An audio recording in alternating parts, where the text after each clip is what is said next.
Okay, say for instance you go to prison, everything of value is taken away from you. Your time, your attention, your freedom, your ability to function as a contributing member of society, the option to apply your intellectual and manual skills, even your property is of no use to you, and you cannot benefit from its ownership if you're in prison. Now, likewise, when the United States declared bankruptcy, it pledged all Americans in 1933, by the way, it pledged all Americans as collateral against the national debt and confiscated all the gold, eliminating the means by which you could pay. It also assumed legal responsibility for providing a new way for you to pay, and it did that by providing what is known as the exemption, an exemption from having to pay for anything. In practical terms, though, this has meant giving each American something to pay with, and that something is your credit. So what they did, they filed bankruptcy, another 70-year international bankruptcy cycle, and they took all the gold, which is all the, before 1933, all the money was backed by gold or silver. And so what they did is they took all that out of circulation. House Joint Resolution 192, President Roosevelt said you had a certain amount of days, and on May 5th you had to go down and trade in all your United States notes for Federal Reserve notes, which is a privately owned consortium of bankers, international bankers, who made us go on their program and pay interest on their money, which is not money, it's debt, it's credit. So they made all Americans Sherpa Counter Maternity Act, get birth certificates, and they took the certificate of live birth and through an SS5 created a Sustakay trust, and basically you're actually the beneficiary of the trust, but they kind of make you believe that you're the trustee of the trust, which is not exactly true. But anyway, just a little back reference there. So you and I have an unlimited supply of commercial credit. Banks don't loan money, they loan credit.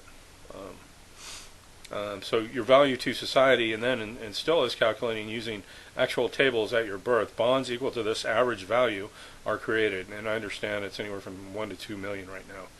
Originally it was 670,000 or something that that the banks would give that amount of credit to each birth certificate or certificate of live birth that the corporate entity known as the United States of America put up as collateral, and then it was hypothecated 10 times. Fractional reserve banking. So these bonds are collateralized at your birth by your birth certificate, which becomes a negotiable instrument. The bonds are hypothecated, traded until their value is unlimited for all intents and purposes, and all that credit created is technically and rightfully yours.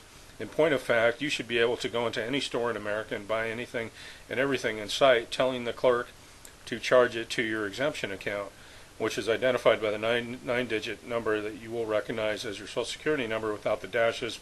It's your EIN number, which stands for Exemption Identification Number. However, the clever rascals have done everything in their power to block your access to your own credit by creating a corporate fiction, which is a trust identified by your name in all capital letters. It is commonly referred to as your straw man. It is a debtor, like all corporate entities under the bankruptcy, because it is a subset of a bankrupt debtor government. It is not you, but you unknowingly serve as a trustee for this fiction, manage it for a lifetime, and are legally liable for any and all debts that incurs unless by administrative means you lay claim to any and all value it might contain by creating a security agreement between you and it. Once you have done this, no other fiction can have any dealings with your fiction without your express permission as a creditor and creator of its value. It cannot even be sued without your permission. In fact, no court, government agency, law enforcement agency, attorney, and other corporate entity can transact business of any kind with your straw man without your permission. How do you go about doing this? There's a process. If you go to stopthepirates.blogspot.com, I've laid it out, and Fairly simple details, a couple documents you put together, notarize them, and send them to the right place. You're going to take control of your Sustake Strawman Fiction account, and then the whole world will open up a whole lot wider for you. This is business. This is how it's done. A lot of people out there saying, "Hey, this is all crap. You know, it's all domestic terrorism," and that's all bullshit. Because this is how the world works. It's the law of water. It's maritime admiralty. It's the law of commerce. So you and I have a straw man fiction created at our birth, our own little corporation, our own little ship on the high seas of commerce that we're the admiral of. We're the captain of the ship. But right now, our ship has been hijacked and taken over by a group of gangsters and a group of pirates. They boarded our ship and they took control of our ship, and they're making us liable for all their corporate debts. So what you need to do is stop the pirates, blogspot.com, and take back control of your property.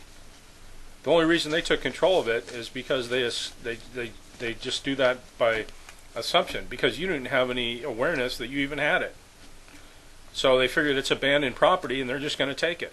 So you need to file the paperwork to get your property back. It's very easy. Go to stopthepirates.blogspot.com, and I put together a package for you there, and other remedies. You know, because there is no money to pay anything, you can do what's called accepted for value.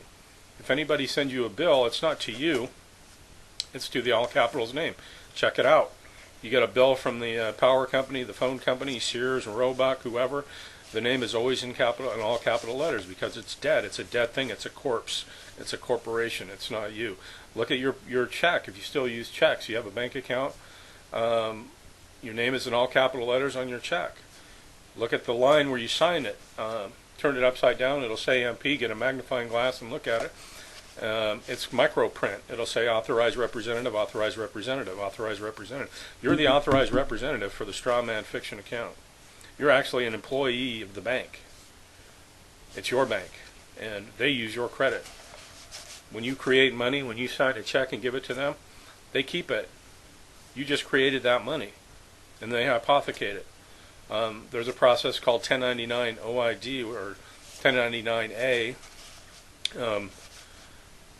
where you can go through the Treasury and have, or the Internal Revenue Collection Company, privately owned corporation, and get some remedy that way. Just to be on the safe side, I'll just say that this is all for entertainment purposes only, but this is all real stuff. And unless and until you find out exactly what's happening in this commercial world, you're going to be lost at sea for a long time. So you do have a remedy, and this is it. Go to stopthepirates.blogspot.com. I just have a compendium of a massive amount of information. It's massive. Massive. Anything you ever wanted to know about this subject and other subjects similar to this, relating to this, I have it. I've been compiling it over the last 7 or 8 years now. So I can put it all together in a package and forward it to you, get it out to you immediately. And it'll be the best money you've ever spent in your life. Thank you very much. Stopthepirates.blogspot.com. Thanks. Bye.